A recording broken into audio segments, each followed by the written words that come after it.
के editor in chief सीधा उनका रुख करती हूँ।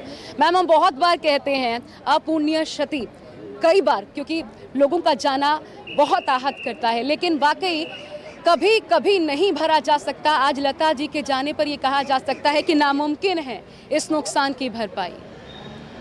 जी आशा, जैसा सबको पता है कि आज लता दी या लता दीदी जैसा हम लोग सब उनको कहते थे, तो न भूतो न भविष्यति, उनके लिए यही शब्द और यही शब्दार्थ जो है चरितार्थ होता है, क्योंकि न लता दीदी की तरह कभी कोई हुआ था और न कभी कोई होगा।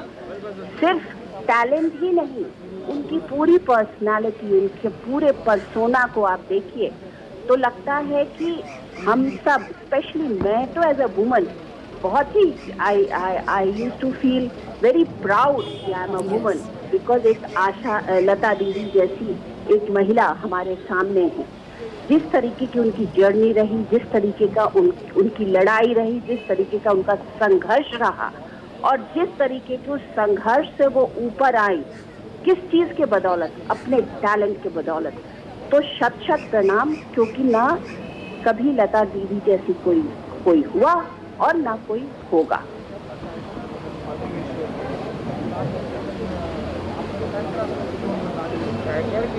बिल्कुल, कोई नहीं हो सकता ऐसा, आपने बिल्कुल ठीक कहा अनुराधा जी। लेकिन आपके ज़रूर कुछ संस्मरण रहे होंगे, कुछ यादें रही होंगी लता दीदी के साथ, कुछ अनुभव रहे होंगे। आज आपसे ज़रूर जानना चाहेंगे, क्योंकि हर कोई जो यादें हैं उन्हीं के माध्यम से आज लता दीदी को याद कर रहा है। नहीं, बिल्कुल।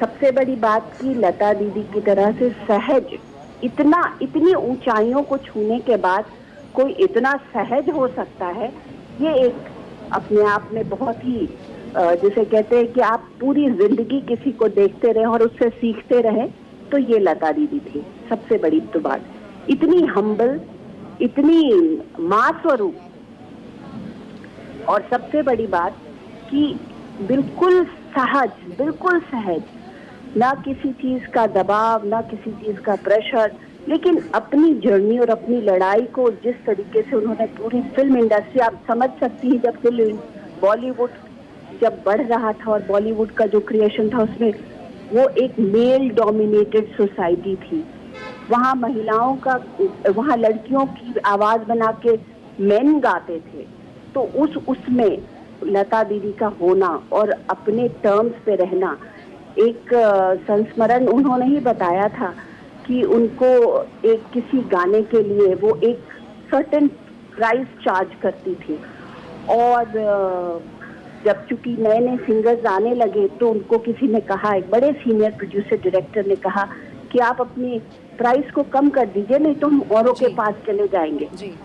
तो उनका यही कहना था कि अगर लता मंगेशकर गाएंगी तो इसी प्राइस पे गाएंगी, नहीं तो नहीं पाएंगी। तो मतलब इस तरीके की चीजों को अपने, जो एक होता है ना कि आपका आत्मविश्वास इतना अंदर, आपके अंदर है, आपको पता है कि आप क्या हैं, लेकिन आप फिर भी मतलब हर स्टेज पर लड़ना। और मुझे लगता है कि पूरे देश में विमेन एम्पावरमेंट के लिए सबसे ज्यादा अगर किसी ने काम किया हो तो लता मंगेशकर ने बहुत ही शांत और बहुत ही सहज तरीके से किया। बहुत सारे संस्मरण हैं। वो दिल्ली में उनका राज्यसभा में नॉमिनेशन हुआ था तो वो आती ही नहीं थी, और चूंकि वो एक अपनी दुनिया, उनकी एक अपनी दुनिया है, उसमें रहती थी।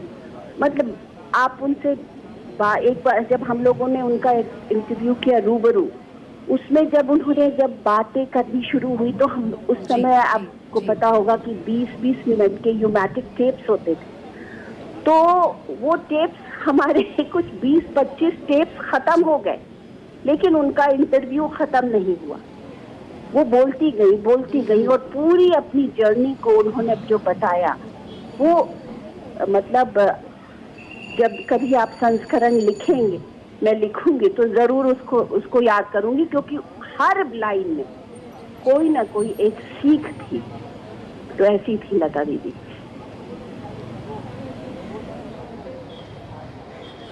आपने रूबरू का जिक्र किया, एक तस्वीर भी आपने साझा की है और हम वो तस्वीर इस वक्त चला भी रहे हैं चैनल पर, अनुराधा जी, जिसमें आप, राजीव जी और लता दीदी बैठी हुई हैं। वो अनुभव, वो तस्वीर बयां कीजिए आज, किन शब्दों में बयां करना चाहेंगी आप उस पल को? देखिए, सबसे पहले तो जब लता दीदी एक तो अग्री ही नहीं करती थी कि वो इंटरव्यू देंगी, और वो भी टेलीविजन के लिए, वो सहज नहीं थी टेलीविजन के सामने, कैमरे के सामने जाने के लिए, लेकिन काफी परसुएशन के बाद वो अग्री की थी। और जब वो अग्री की तो एक किसी होटल में, मुंबई के होटल में हम लोग सेट लगा के बैठे रहे और बड़े डरे हुए थे कि आ जाए पहले तो, पर वो आई, अपने वक्त पे आई। और उसके बाद धीरे धीरे उन्होंने बातें शुरू की और वो खुलती चली गई। और उसके बाद जो वो एक